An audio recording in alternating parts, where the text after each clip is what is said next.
दोस्तों सब्सक्राइब करें और इस बेल आइकन को दबाएं और पाएं वीडियो सबसे पहले। मैं भारत को भारतीयता की मान्यता के आधार पर फिर से खड़ा करना चाहता हूं, उस काम में लगा हूं।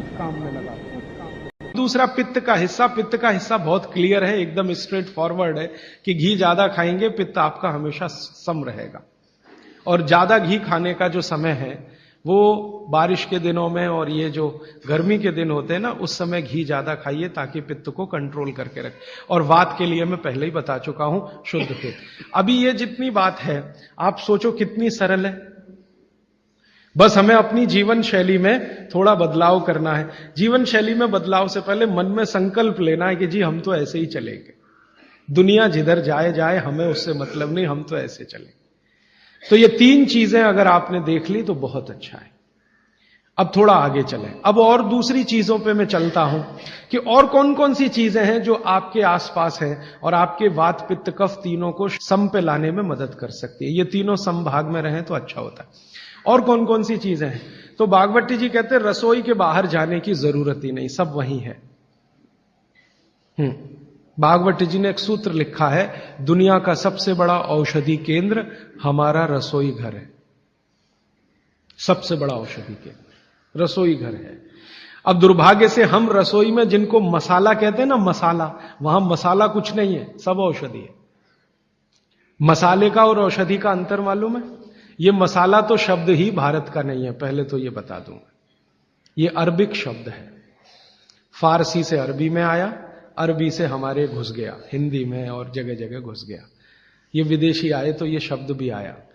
हिंदुस्तान में 17वीं 18वीं शताब्दी का साहित्य जब मैं पढ़ता हूं तो जब तक मुगलों का राज्य रहा तब तक मसाले शब्द का बहुत उपयोग है। मुगलों के राज्य के पहले एक भी जगह किसी भी शास्त्र में मसाला नहीं है। चरक संहिता पढ़ी मैंने, कहीं भी मसाला नहीं है उसमें। सुश्रुत में कहीं मसाला नहीं है, बागवट की कहीं मसाला नहीं है। पुराने जितने लेखक हुए हैं ना 10वीं शताब्दी के पहले के, कहीं भी किसी ने मसाले शब्द का इस्तेमाल ही नहीं किया। हर जगह है तो औषधि है, औषधि औषधि, जीरा औषधि, धनिया औषधि, ये औषधि के रूप में है। तो इनकी जो प्रॉपर्टीज हैं रसोई घर की औषधियों की, ये सब आपके चिकित्सा के लिए है। अब मुझे समझ में आता है कि हमारे पुराने जमाने की माताएं बहनें, जो हमारी दादी हैं, नानी हैं, उन्होंने अपनी अपनी बेटियों को जो कुछ सिखाया, सब्जी बनाना तो क्या क्या डालना, जीरा चाहिए, धनिया चाहिए, हींग चाहिए, मात्रा कितनी कितनी चाहिए, वो सब बड़े वैज्ञानिक और चिकित्सक लोग रहे होंगे। क्योंकि रोज हमारे शरीर में वात पित्त कफ की स्थिति सम और असम होती रहती है। आप जानते हैं सुबह जो है ना वात ज्यादा होता है शरीर में, सुबह सुबह। दोपहर को पित्त ज्यादा होता है, शाम को कफ ज्यादा होता है। तो ये पूरे 24 घंटे में ऊपर नीचे होता रहता है। तो 24 घंटे में जो वात पित्त कफ ऊपर नीचे होता रहता है, तो सब्जियों में उसी के हिसाब से औषधियां डाली जाती है। जैसे दोपहर की सब्जी बने, दोपहर की, तो मेरी दादी को मैंने देखा था कि दोपहर की सब्जी बनाएगी तो अजवाइन जरूर डालेगी उसमें, और वही सब्जी रात को बनाती थी तो अजवाइन नहीं डालती थी। तो एक दिन मैंने दादी से पूछा कि यही सब्जी दोपहर को मैंने खाई तो इसमें अजवाइन थी, शाम को खाई तो नहीं, क्यों? तो उसने उत्तर तो नहीं दिया। तो उसने कहा मेरी मां ने ऐसा सिखाया। बस बात खत्म हो गई। अब उस समय मैं भी मान लिया कि ठीक है, उसकी मां ने सिखाया। अब जब मैंने काम शुरू किया ये चिकित्सा पर, तब मेरे समझ में आया कि अजवाइन जो है पित्तनाशक है। घी के बाद, देशी गाय के घी के बाद जो सबसे ज्यादा पित्तनाशक दूसरी कोई चीज है तो वो अजवाइन है। और दोपहर को पित्त भड़कता है, आप जानते हैं, और वो स्वाभाविक है क्योंकि खाना खाने के लिए पित्त भड़कना ही चाहिए। तो उस समय अजवाइन डाली जाती है सब्जी में, क्योंकि दोपहर को ही शरीर को अजवाइन की जरूरत होती है पित्त को सम पे लाने के लिए। तो भारत में ज्यादातर माताएं बहनें ये बात जानती हैं कि दोपहर की सब्जी में अजवाइन चाहिए। दोपहर का दही है ना, दही का मट्ठा, उसमें भी अजवाइन का बघार लगता है। दोपहर की जितनी भी चीजें हैं ज्यादातर अजवाइन ग्रस्त होती हैं या अजवाइन से बनती हैं, क्योंकि पित्त को सम पे रखना है। तो आप सोचो जो लोग ये कर रहे हैं वो बिना कहे कितना बड़ा काम कर रहे हैं, हमने उसका वैल्यूएशन नहीं किया, ये हमारी मूर्खता। हमारे यहां तो एक बहुत बड़ा दुष्कर्म इस देश में हुआ है। अंग्रेजों के हम गुलाम हो गए तो सब कुछ हम भूल गए, अपनी चीजें। अंग्रेजों ने जो सिखाया वही हमें याद है। तो हम जीडीपी का कैलकुलेशन करते हैं अंग्रेजों के फॉर्मूले से। जीडीपी निकलता है इस देश का, ग्रॉस डोमेस्टिक प्रोडक्ट। तो मैंने बहुत बार इस देश के अर्थशास्त्रियों से पूछा कि जीडीपी में आप विचित्र विचित्र कैलकुलेशन करते हैं। जैसे भारत की पुलिस है, उस पर जो खर्चा हो रहा है वो जीडीपी का हिस्सा है। अगर चोरियां बढ़ी, डकैतियां बढ़ी तो पुलिस का खर्च बढ़ेगा तो जीडीपी बढ़ेगा।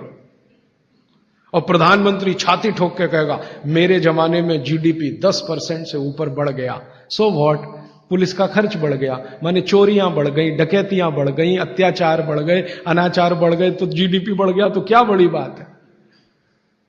तो हमारे जो जीडीपी के कैलकुलेशन है बड़े विचित्र हैं। इसमें चोरी हो, डकैती हो, लूट मारी हो तो जीडीपी बढ़ेगा, लेकिन माताएं बहनें घर में जो करती रहती हैं वो जीडीपी में है ही नहीं, कैलकुलेशन ही नहीं है उसका। भारत सरकार कोई कैलकुलेशन नहीं करती कि किसी माँ ने 1 किलो पापड़ बना दिए तो जीडीपी बढ़ा कि नहीं, तो कहते हैं जी मालूम नहीं बढ़ा कि नहीं बढ़ा, क्योंकि कैलकुलेशन नहीं है। किसी माँ ने दाल की बड़ी बना दी 5 किलो दाल की, तो जीडीपी बढ़ा कि नहीं बढ़ा। आपका मन क्या कहता है, बुद्धि क्या कहती है, बढ़ा कि नहीं बढ़ा। किसी ने बड़ी बना दी, किसी ने पापड़ बना दिए, किसी ने कुछ बना दिया, किसी ने गोंद के लड्डू बना दिए, किसी ने मावे का कुछ बना दिया, तो जीडीपी तो बढ़ ही रहा है, लेकिन हम कैलकुलेट नहीं कर रहे हैं उसको, क्योंकि अंग्रेजों के यहां महिलाओं का किया हुआ काम महत्व का नहीं माना जाता। अंग्रेजों के यहां ये जो अंग्रेज जात है ना दुनिया में, ये महिलाओं के किए हुए काम को काम ही नहीं मानती। आपको मालूम है 2000 साल यूरोप में महिलाओं को पुरुषों से हमेशा कम वेतन मिलता रहा, और आज भी है ये कई देशों में। वो मानते ही नहीं कि इनका कोई काम है। क्यों? वो महिलाओं में आत्मा नहीं मानते। हां, यूरोप का सबसे बड़ा दार्शनिक है प्लेटो, वो कहता है कि स्त्रियों में आत्मा ही नहीं होती, आत्मा सिर्फ पुरुषों में होती है। तो स्त्री जो करे वो बेकार है, पुरुष जो करे वो ही अच्छा है। तो उनके यहां से ये कैलकुलेशन हमारे यहां आ गया कि स्त्री कुछ भी करे तो काम ही का नहीं। तो अंग्रेजों का 200-250 साल जो राज चल गया उसमें हम सब के दिमाग खत्म हो गए, सोचना विचारना बंद हो गया, तो हमने भी वही मान लिया। मैं अब इसको बदलना चाहता हूं और मैं ये समझना चाहता हूं और समझाना चाहता हूं कि स्त्रियां जो कर रही हैं वो किसी डॉक्टर से कम नहीं है। बस अंतर इतना है कि डॉक्टर को आप फीस देकर उससे एडवाइस ले रहे हैं, हमारी दादी नानी फोकट में वही एडवाइस दे रही है, धनिया खाओ, जीरा खाओ और ये अजवाइन खाओ, आपके पेट की गैस खत्म हो जाएगी।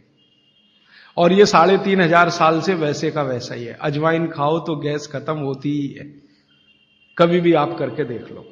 आप में से किसी को भी बहुत गैस बनती हो, पेट में एसिडिटी की तकलीफ हो, आज से शुरू कर दो। आप खाना खाया तो उसमें ध्यान रखो अजवाइन ज्यादा रहे, दाल में, सब्जी में, वगैरह वगैरह। और अगर नहीं कर पा रहे हैं तो खाना खत्म करते ही थोड़ी अजवाइन खा लो। अजवाइन ज्यादा तकलीफ ना कर दे, उसका बैलेंस है काले नमक के साथ, तो थोड़ा अजवाइन और काला नमक मिला के हर खाने के बाद खा के देख लो। 3 दिन में ना आपकी गैस बंद हो तो आप जो कहो मैं हारने को तैयार। ये गारंटी मैं नहीं दे रहा हूं, ये गारंटी अजवाइन दे रही है, मेरी गारंटी नहीं है, अजवाइन की गारंटी है। तो वो कहते हैं बागवट जी कि पित्त को सम रखने के लिए हमारे रसोई में घी के बाद जो दूसरी चीज है वो है अजवाइन। अब एक और बताता हूं, अपने स्वयं पाक घर में ऐसी ही एक बहुत अच्छी औषध है, उसका नाम है जीरा। जैसे हलद है वैसे ही एक है जीरा। जीरा बहुत अच्छी औषध है। पित्त के जितने भी रोग हैं आपके शरीर में, ये सब जीरे से ठीक हो जाते हैं। पित्त के रोग आप सब समझते हैं, पेट में गैस बनना, पेट में जलन होना, खट्टी खट्टी डकार आना, भोजन का पचन नहीं होना, इंडाइजेशन होना, वॉमिटिंग होना, बार बार उल्टी होना, वॉमिटिंग सेंसेशन होना, नौसिया होना, ये सब पित्त के रोग हैं। इन पित्त के रोगों की सबसे अच्छी औषध है, उसका नाम है जीरा। जीरे को ले लीजिए आधा चम्मच, और आधा कप पानी ले लीजिए, उसमें मिला दीजिए। पानी को खूब गर्म कर लीजिए, पानी को फिर ठंडा कर लीजिए। ठंडा करके इस पानी को चाय की तरह से पी लीजिए और जो जीरा उसमें है उसको चबा के खा लीजिए। तो नियमित रूप से अगर सुबह सुबह आपने लेना शुरू किया तो ये जीरा पित्त के सभी रोगों को आपके शरीर से बिल्कुल दूर कर देगा। गैस बनना बंद हो जाएगी, खट्टी डकारें आना बंद हो जाएंगी, भोजन की जो अपच है वो ठीक हो जाएगी, वॉमिटिंग सेंसेशन बिल्कुल ठीक हो जाएगा, इंडाइजेशन बिल्कुल ठीक हो जाएगा। ये सब बीमारी पित्त से संबंधित जितनी भी हैं, जिनको भी कहते हैं ना पित्त बिगड़ गया है, पित्त बिगड़ गया, उन सबको बोलिए जीरा खाएं। एसिडिटी वही पित्त बिगड़ा, एसिडिटी भी पित्त की ही खराबी है। तो जीरा बहुत अच्छी औषध है। दोस्तों सबसे पहले तो चैनल सब्सक्राइब करें, फिर लाइक, कमेंट और शेयर करें। और हाँ, हमारा एंड्रॉयड ऐप डाउनलोड करना ना भूलें।